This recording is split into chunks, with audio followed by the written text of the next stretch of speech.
Hey, this is Ed, former Hells Angel, California, and I'm chatting with Staxx.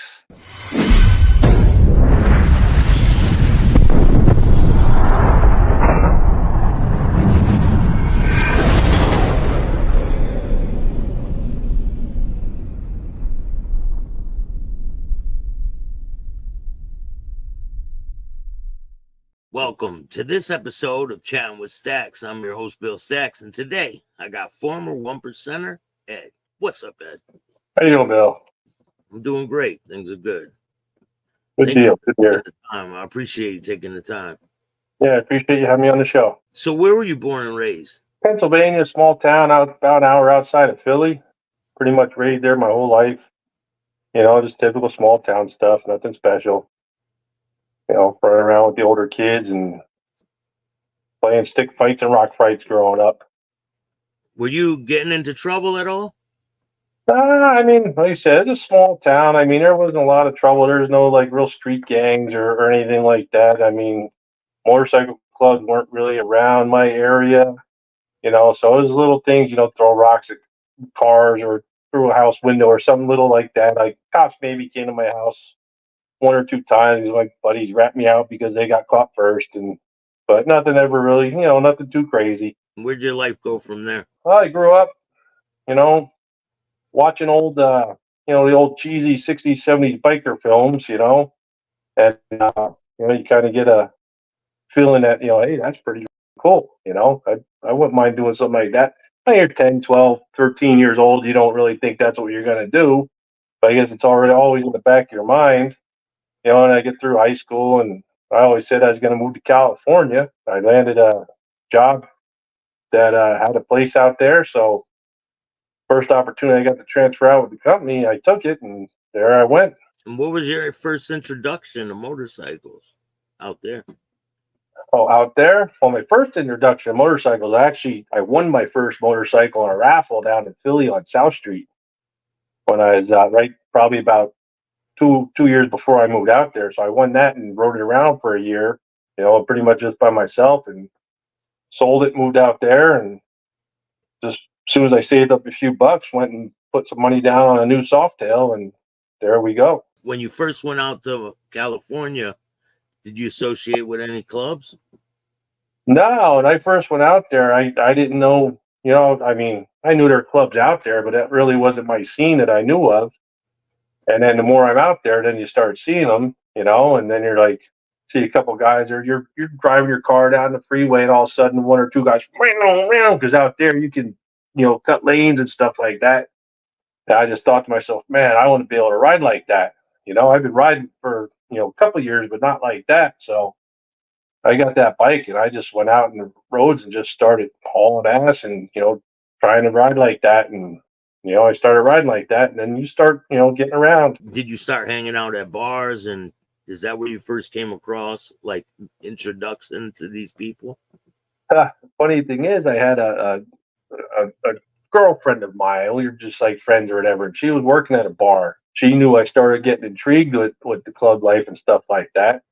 So one day I come home from work. Here she has one of the guys, one of the local Hells Angels guys, at our place to meet me, and I started talking to him, and he was cool, man. He was nice, and we just sat there and talked for probably 2 3 hours, and then I think that was about it because prior to that, I was looking for people to ride out there. I moved across the country. I don't know anybody, and I went to the local hog chapter, and I would try to walk up and start introducing myself to people like, hey, I'm Ed from blah blah blah. I'm out here, and they were just ignorant. I was like, you're not welcome at all. I'm like, they didn't even want to bother with me.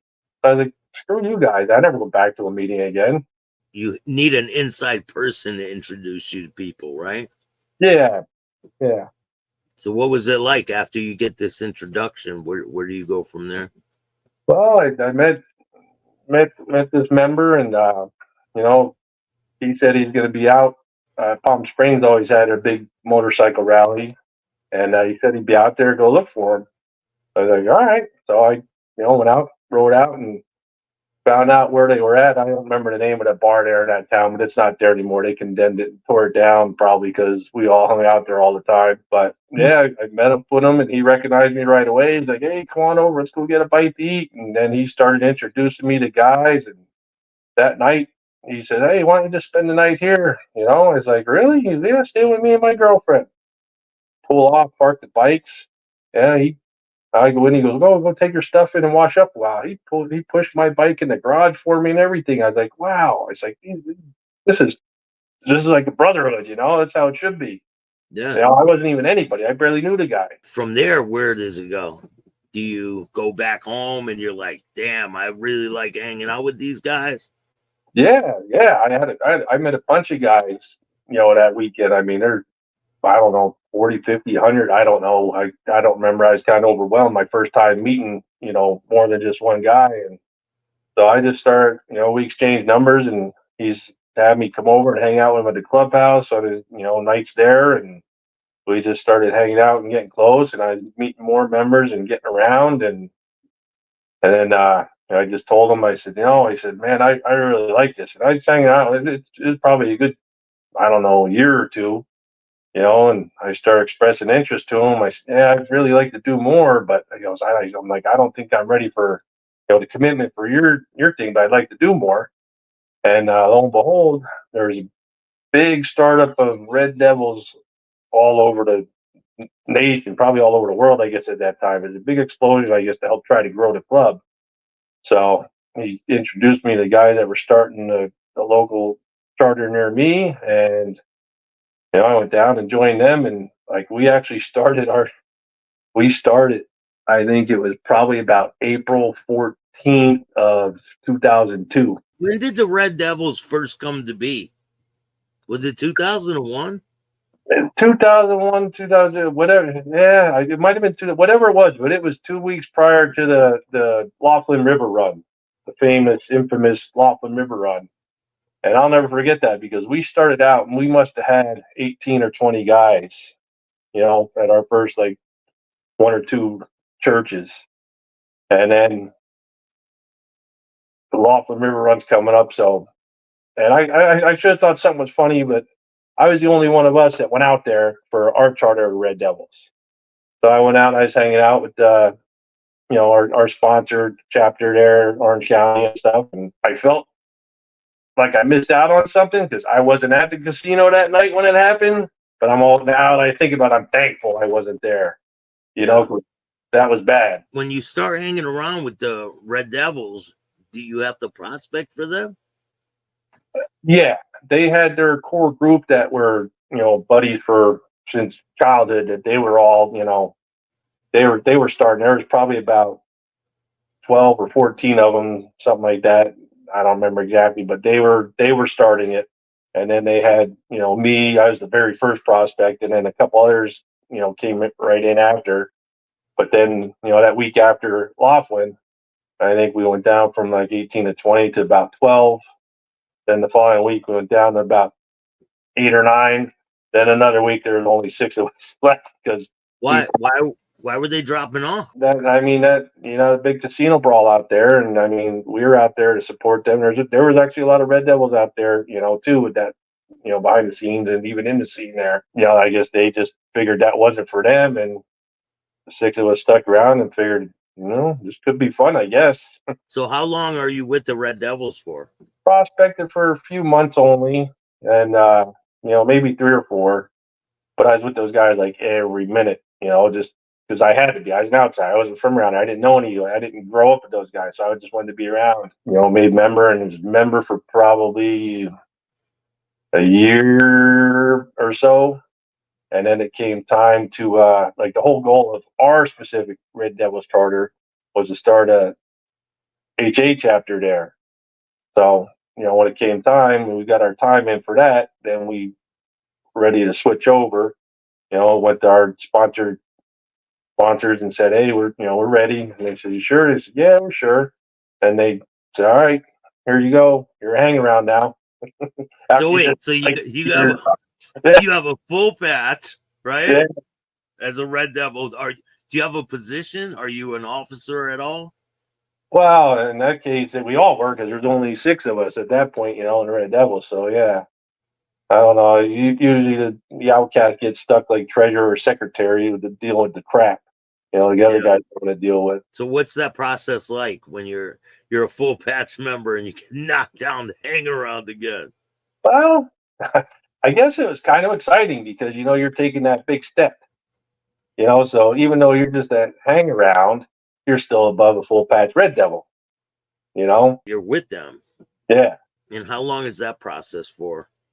Well, luckily, because we pretty much did our hang around stint at Red Devils, it was only they got to do their official duties and announce to everybody he used to do hang arounds and whatever. And so it was only I think like 2 months, and then we were able to get our bottom rockers for prospecting. Now, what was that like when you finally get your bottom rocker? Well, And first yeah, night we all get it. We all get it at the same time. And we all had so little sewing kits in our pockets. So as soon as you get them, you got to hand stitch it on real quick. And they're like, "Hey, we're going out. Let's go get that on." But you got to have it on good enough so you don't want to come off or someone just can't pull it off. So we're all sitting there, trying. Your fingers are bleeding, trying to get that thing stitch on so you can go out and celebrate. We go out, and we were maybe at the bar 5, 7 minutes.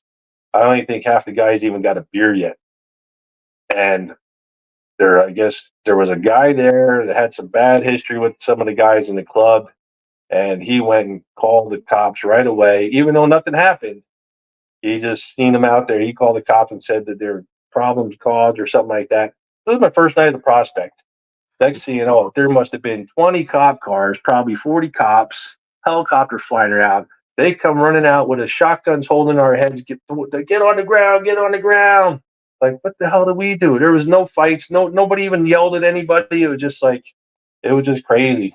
first night as a First prospect. night, yeah. And what happens? They pull the guns on you and Well, do they question you or anything? I think at that point is because our Orange County guys, they were kind of low key for a couple of years just from past instances and stuff like that. So it was like a big shock to see a big group out like that. So they just went all for it. They were just wanting to run everybody's IDs and check out who they were and whatnot. And the funny thing is apparently my license was suspended. I didn't know it from an accident I was in. I guess out in California, and you get in an accident, there's some form you have to file or whatever to do this. And I had an attorney taking care of it. I guess that slipped through the cracks. Yeah. So cop comes up to me. He's like, "Hey, are you so and so?" I'm like, "Yeah." Like, "Is that your bike over there?" I'm starting to think something's up. I'm like, "Yeah, that's my bike." Because obviously he knows it, runs the plate. It's mine. And he's like, "Did you ride in here tonight?" So I know. I was like, "Oh, no, no." I said, "One of the guys from out of town, he's on it." I said, I jumped in the car with somebody else, just quick thinking, luckily. Yeah. Yeah. So he's like, "All right, that's good to know because your license is suspended." I'm like, "Oh, all right, whatever." I can't fight him on that right there on the spot. So I'm like, whatever. I didn't know. And then, everybody takes off, and then I get a ride back from somebody else, leave my bike sitting there because I know they're waiting for me. We Yeah. go back I get somebody to take me back about 3:30 in the morning. I jumped on it and took off and, ran like crazy just in case they're still watching. Is there any other situations that stand out to you? I mean, there's a lot of fun stuff in between. I mean, I actually, I don't know, a lot of guys kind of complain about the prospecting time. I think back, that's probably some of my best and most fun times. I Yeah. mean, it depends on who you are and the charter you're going through. And one of the things that our charter did, which it sounded like it's going to be a horrible idea, but it turned out to be a good thing, is they wanted you to go visit all the West Coast charters on your own time. So, Yeah, but you're you know, always with them, right?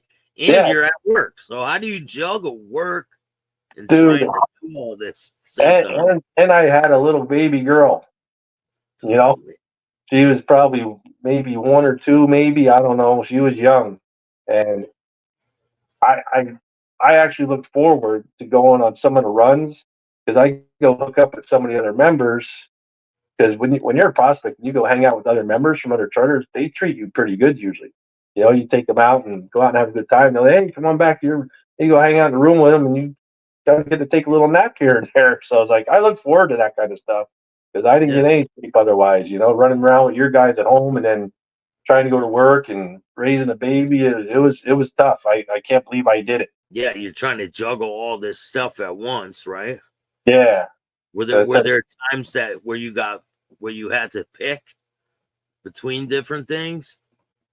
Well, really didn't have a choice when you're a prospect. You know what I mean? Like you got to go. You know. And luckily, with my job, I was there for a long time when I transferred out and stuff. So I had a lot of time off and or I was in management, so I could switch with some of the other guys, and they knew what I was doing. So they, one or two they would cover for me, and I'd cover for them sometimes. So but it was a struggle, but I did it. I've spoken to a lot of different people, and some people said they had to go stand by the bikes while these guys would be partying. And was it like that too? Yeah, I mean, like you said, it depends on who you are. Some guys are just content. I'm just going to stand at the bikes and that's it. And they're going to do their thing. And yeah, you got to. I'm not saying I didn't do that. Of course I did that, but I tried to do other things. I tried to more mingle with the guys a little bit. When I could. Of course, you got your duties. Make sure things are taken care of. Security's on board, and can't have anything happen to anybody. But I try to be around the guys and hang out with them as much as possible and get to know them because that's really what it's about. And that was the one thing about the charter as in they wanted you to go hang out with the other guys. And sometimes they didn't even want you to they didn't even do it on the weekends when there wasn't a run. They'd be like, go find another charter to go hang out with. Take off and go bounce around and it was a good time actually. Did you ever meet anybody that you didn't like when you were hanging out with these different charters?